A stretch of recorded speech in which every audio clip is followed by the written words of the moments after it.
जय राम, जय जय राम। श्री राम जय राम, जय जय राम। बोलिए सियावर रामचंद्र महाराज की जय। महाराजा रंतिदेव बड़े ही दयालु स्वभाव के राजा थे। दूसरों की गरीबी उनसे देखी नहीं जाती थी। अपनी सारी संपत्ति उन्होंने दीन दुखियों में बांट दी। स्वयं बड़ी ही कठिनाई से जीवन बिताने लगे। ऐसी दशा में भी उन्हें जो कुछ मिल जाता था उसे भी उन दूसरों को दे देते और स्वयं भूखे रह जाते। अकाल के दिन पड़े।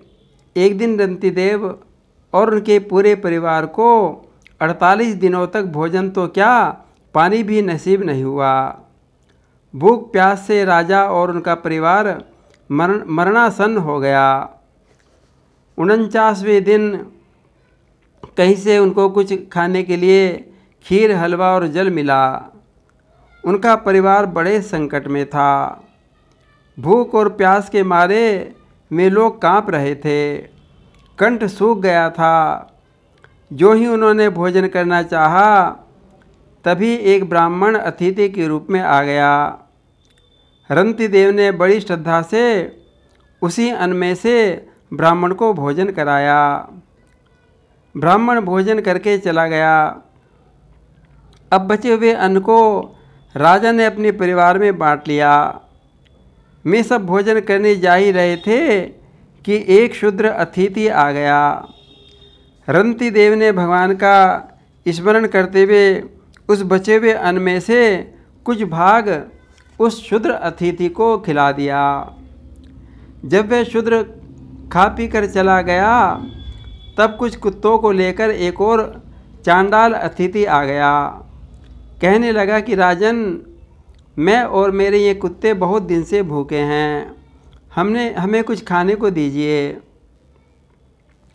रंतिदेव ने उन सब का भी सत्कार किया। बचा हुआ सारा अन्न उन कुत्तों को और उस व्यक्ति को खिला दिया। अब केवल जल ही बच रहा था।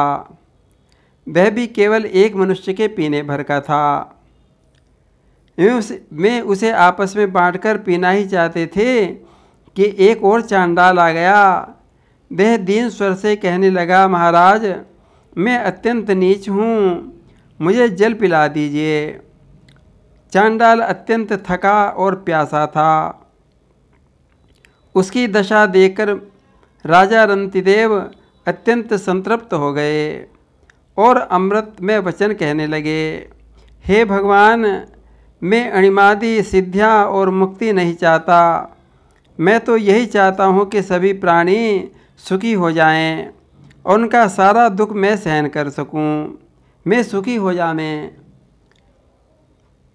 इस मनुष्य के प्राण जल के बिना निकल रहे हैं। यह प्राण रक्षा के लिए मुझसे जल मांग रहा है। इसे ये जल देने से मेरी भूख, प्यास, थकावट, शोक, विषाद सब नष्ट हो जाएंगे। ऐसा सोचकर रंतिदेव ने वो बचा हुआ जल भी प्रसन्नता के साथ चांडाल को पिला दिया। भक्तों की कामना पूर्ण करने वाले त्रिभुवन के स्वामी ब्रह्मा, विष्णु, महेश रंतिदेव के सामने प्रकट हो गए। रंतिदेव की परीक्षा करने के लिए यही इन रूपों में ब्राह्मण, चांडाल, कुत्तों के रूप में यही तो आए थे। राजा का धैर्य देखकर प्रसन्न हो गए। राजा ने उनको प्रणाम किया, उनका पूजन किया। बहुत कहने पर भी रंतिदेव ने वर नहीं लिया। रंतिदेव के प्रभाव से उनके परिवार के सभी लोग नारायण परायण होकर योगेश्वरों की भी परम गति को प्राप्त हुए।